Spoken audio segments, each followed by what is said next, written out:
Looks familiar? Yeah, I know. Let's talk about writer's block.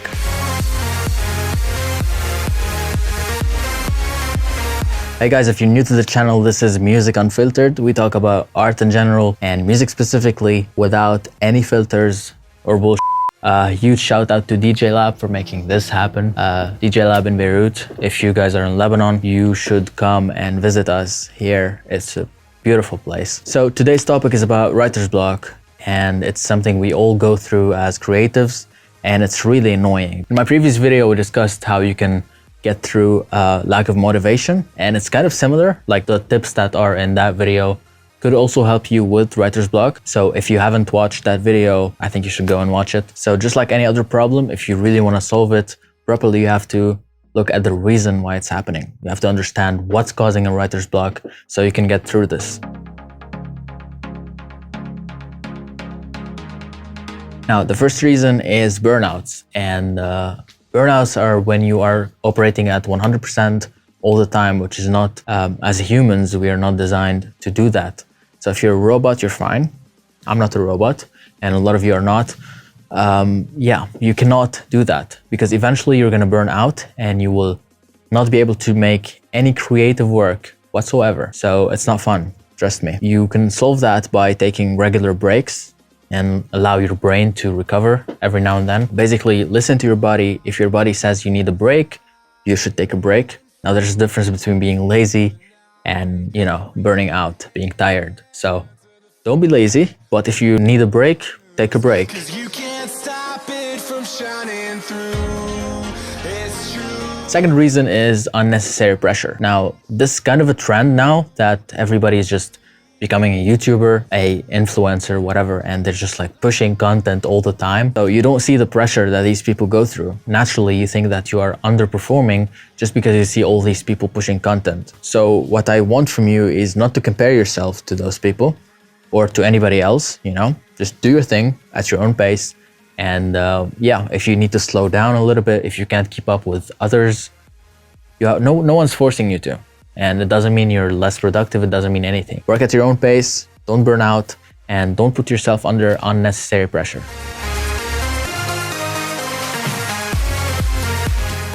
Third reason is lack of inspiration. Now, this is a little bit close to lack of motivation, but you can be motivated and still not find any inspiration to, you know, work. A lot of people think that you cannot create unless you're inspired. So basically, if you have no inspiration, you just like sit back and do nothing. And most people use that as an excuse to not execute. So you're like, hey, I'm not inspired today, I'm not gonna do anything. But what most people don't know and what people don't tell you is that this works both ways. So if you are not inspired, if you start creating, you will suddenly find yourself in a creative flow and inspiration will just come in naturally. Start working, force yourself to start working, and you will eventually be inspired to work. Let's dive into some of the stuff that you can do to overcome that block, maybe some tips that you can actually apply. Baby, won't you let the light shine through? Tip number one is save templates and presets. In Ableton, you can save a starting preset for your projects. So every time you launch Ableton, you will already have like sounds laid out for you to immediately start. And the reason I'm saying that is because if you have an idea and you're gonna spend like 10 minutes setting up the project for that idea, it's gonna be gone before you even start. Save presets and templates, and that's gonna accelerate your workflow a lot. And it's gonna make sure that if you are in a creative flow, you don't waste that by setting up the project.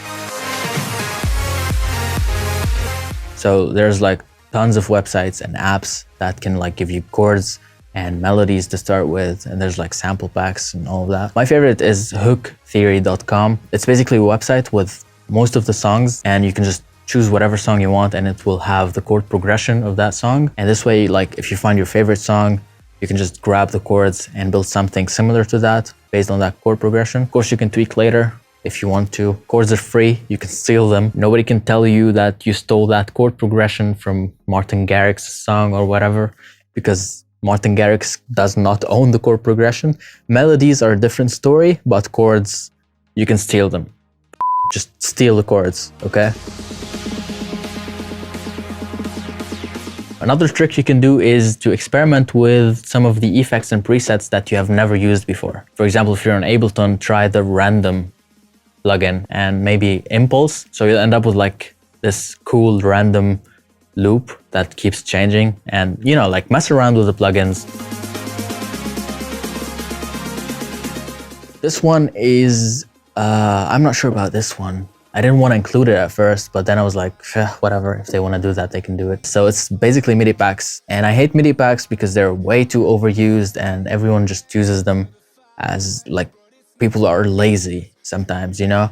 So they just drag in like MIDI and you will end up with a song that was basically built with MIDI files, and there's no creativity involved whatsoever, and there's no originality. It sounds like all the songs out there. The good way of using that is if you can just like get a MIDI clip, build a song around it, tweak it if you want, or like completely get rid of it at the end.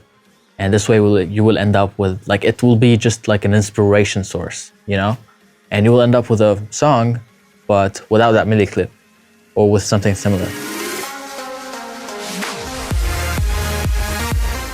Use vocal samples. Vocals are easy ways to set the vibe for your song. So you can drag in a sample, a vocal sample. You can build a song around that sample, and then you can just like get rid of the vocal sample and get a vocalist to do something completely new for you, but you will end up with a song, which is good.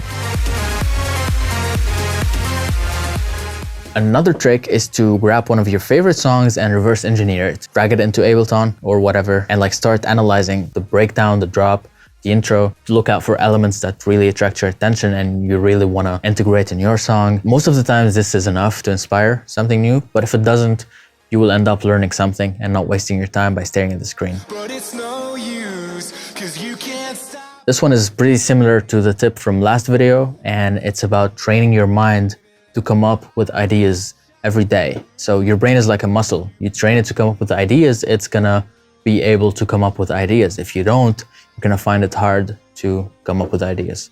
So do that every day, and eventually you will find yourself coming up with ideas all the time, and you will like kiss that writer's block goodbye for good. Guys, my name is Mincer, and if you find this video helpful, please consider liking and subscribing. Thank you all for watching, and I will see you next week.